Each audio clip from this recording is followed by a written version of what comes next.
ሰላም ጤና ይስጥልኝ ክብራትና ክብራን የቻናላችን ቤተሰቦች እንዴት ቆይታችኋል? አዳዲስ መረጃዎችን ይዘን መጥተናል። አብራችሁን ቆዩ የአክብሮት ግብዣችን ነው። በቀነኒ አዱኛ ሞት የተጠረጠረው ድምጻዊ አንዷለም ጎሳ ፍርድ ቤቱ በሰጠው ቀጠሮ መሰረት ዛሬ ጠዋት ፍርድ ቤት ቀርቧል። ጉዳዩን እየመረመረ የሚገኘው የፌዴራል የመጀመሪያ ደረጃ ፍርድ ቤት አራዳ ምድብ አንደኛ ችሎት በዛሬው ዕለትም የተለያዩ ትዕዛዞችን አስተላልፏል። ፍርድ ቤቱ የፖሊስንና የተጠርጣሪውን ጠበቃ አስተያየት ከሰማ በኋላ ትዕዛዝ ለመስጠት ለኤፕሪል 7 ቀን 2025 ቀጠሮ ሰጥቷል። በዚህ መሰረት ባለፈው የችሎት ቀናት ፖሊስ የምስክርነት ቃልና የሰነድ ማስረጃዎችን ማሰባሰብ መቻሉን ፍርድ ቤቱ አስታውቋል።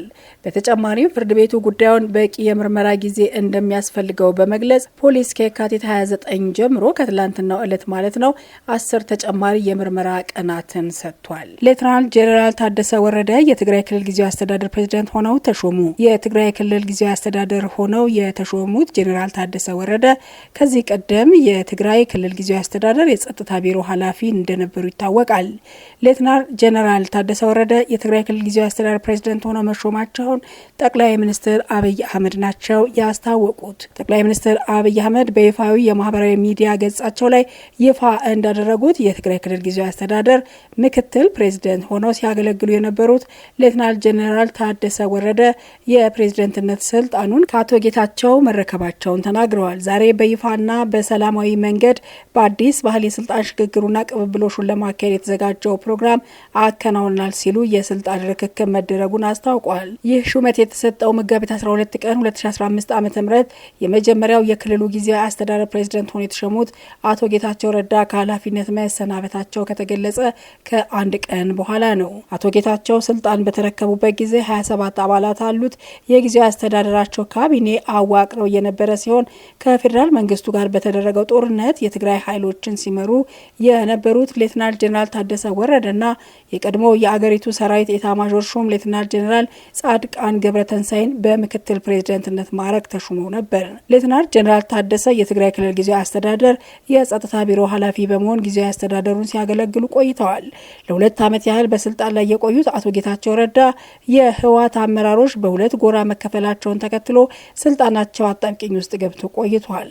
በፓርቲው ሊቀመንበር ደብረጽዮን ገብረ ሚካኤል የሚመራው ቡድን በክልሉ የሚገኙ የወረዳና የከተማ አስተዳደር ጽህፈት ቤቶችን የተቆጣጠረ ሲሆን አቶ ጌታቸው ረዳም ወደ አዲስ አበባ መጥተዋል። ጠቅላይ ሚኒስትር አብይ አህመድ እርሳቸው ለሚሾሙት ጊዜያዊ የትግራይ ክልል ፕሬዝዳንት የክልሉ የህዝብ እጩዎችን እንዲጠቁማቸው መጋቢት 17 ቀን 2017 ዓ.ም በኤክስ ገጻቸው ጥሪ አቅርበው ነበር። ያንን ተከትሎ ጠቅላይ ሚኒስትር አብይ ዛሬ መጋቢት 30 ቀን 2017 ዓ.ም ሌተናል ጄኔራል ታደሰ ወረደ የክልሉን ጊዜያዊ አስተዳደር ፕሬዝዳንት ሆነው መሾማቸውን አስታውቀዋል። ጠቅላይ ሚኒስትር አብይ አህመድ የሌተናል ጄኔራል ታደሰን መሾም በገለጹበት ጽሁፋቸው አሁን ትግራይ ውስጥ ያለውን ክፍተት ሞልተው ወደፊት ሊወስዱ ይችላሉ የሚል እምነት በበርካታ ወገኖች ዘንድ መኖሩን ተናግረዋል። አክለውም የትግራይ ህዝብ የጠማውን ሰላምና ልማት እንደ ሌሎች ወንድሞቹ ወጥቶ የመግባት መሻት ስናሳካ ለኢትዮጵያም ለአፍሪካም እጅግ ጠቃሚ የሆነ ነገር ሰርቶ ለማለፍ ታሪክ የሰጣቸውን እድል እንደሚጠቀሙበት ተስፋ አድርጋለሁ ሲሉ መልካም ምኞታቸውን ገልጸዋል። የትግራይ ክልል ጊዜያዊ አስተዳደር የቆይታ ዘመን መጠናቀቁን ተከትሎ የህዝብ ተወካዮች ምክር ቤት በክልሎች የሚቋቋሙ ጊዜያዊ አስተዳደር የስልጣን ዘመን ለ2 ጊዜ እስከ 2 ዓመት ድረስ እንዲራዘም የሚያስችል የአዋጅ ማሻሻያ መጋቢት 23 ቀን 2017 ዓ.ም ማጽደቁ ይታወሳል። አዲሱ የትግራይ ጊዜያዊ አስተዳደር ሌተናል ጄኔራል ታደሰ ወረደ ስልጣናቸውን በተረከቡበት ወቅት ከተገኙት የአገሪቱ ከፍተኛ ባለስልጣናትና ዲፕሎማቶች በተጨማሪ የአፍሪካ ህብረት ኮሚሽን ሊቀመንበር መሐሙድ አሊ ዮሴፍ እንዲሁም ደግሞ የኢጋድ ዋና ጸሐፊ ወርቅነህ ገበየው በኢትዮጵያ በአሜሪካ አምባሳደር ኤርቫን ማሲንጋ ተገኝተዋል። ለ2 ዓመት ያህል በፌዴራል መንግስቱና በትግራይ ኃይሎች መካከል የተደረገውን ደም አፋሳሽ ጦርነት የመሩት ሌተናል ጄኔራል ታደሰ ወረደ ህወሓት ለ17 ዓመታት በዘለቀው የትጥቅ ትግል ወቅት ከተራ ተዋጊነት እስከ ጦር አዛዥነት ደርሰዋል። በክልሉ ዋና ከተማ በሆነችው መቀለ የተወለዱት ሌተናል ጄኔራል ታደሰ ወረደ ትምህርታቸውን እየተከታተሉት በአፄ ዮሐንስ ትምህርት ቤት ነው።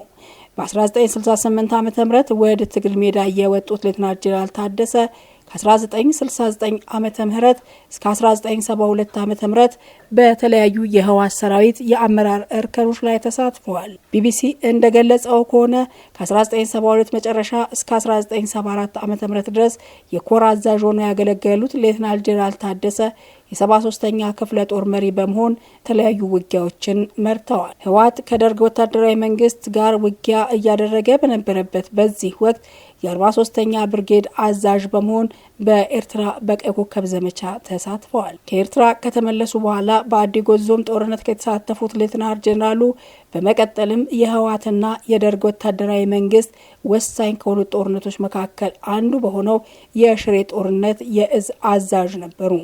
ጦርነቱ ወደ መሃል ኢትዮጵያ ሲቃረብ ከ1979 ዓ.ም ጀምሮ የክንፍ አንድ ወይም ደግሞ ሬጅመንት አዛዥ ሆነው እየተዋጉ ወደ አዲስ አበባ ገብተዋል።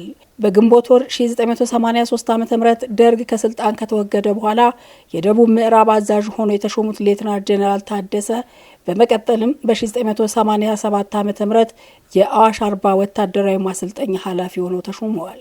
በኢትዮ ኤርትራ ጦርነት ወቅት በቡሬ ግንባር የኮር አዛዥ በመሆን የተሳተፉት ሌተናል ጄኔራሉ በመጨረሻም የግንባሩ ዋና አዛዥ ነበሩ። ለ9 ዓመት ያህል የኢትዮጵያ መከላከያ ሰራዊት ማሰልጠኛ ጄኔራል ዳይሬክተርነት በመሆን ከ2003 ዓ.ም መጨረሻ እስከ 2004 ዓ.ም መጨረሻ ድረስ የግዳጅ ኃይል አዛዥ እንዲሁም በደቡብ ሱዳን የአብየ ሰላም አስከባሪ ኃይል የተልእኮ ከፍተኛ መሪ ነበሩ። በመደበኛው ጦር ሰራዊት በኮሎኔልነት ማዕረግ የጀመሩ ታደሰ ወረደ በ1991 ዓ.ም ብርጋዴር ጄኔራል ሲሆኑ በጡረታ ሲሰናበቱ የሌተናል ጄኔራልነት ማዕረግ ነበራቸው። ከጠቅላይ ሚኒስትር አብይ አህመድ ወደ ስልጣን መምጣት በኋላ የትግራይ ክልልና የፌዴራል መንግስቱ ፍጥጫ ውስጥ ሲገባ የትግራይ ልዩ ኃይልን እንዲያደራጁ በወቅቱ የትግራይ ክልል መሪ በነበሩት በዶክተር ደብረጽዮን መመረጣቸው ይነገራል። ከዚያ በኋላ ለ2 ዓመታት በዘለቀው ደም አፋሳሹ የትግራይ ጦርነት የትግራይ ኃይል ዋና አዛዥ በመሆን መርተዋል።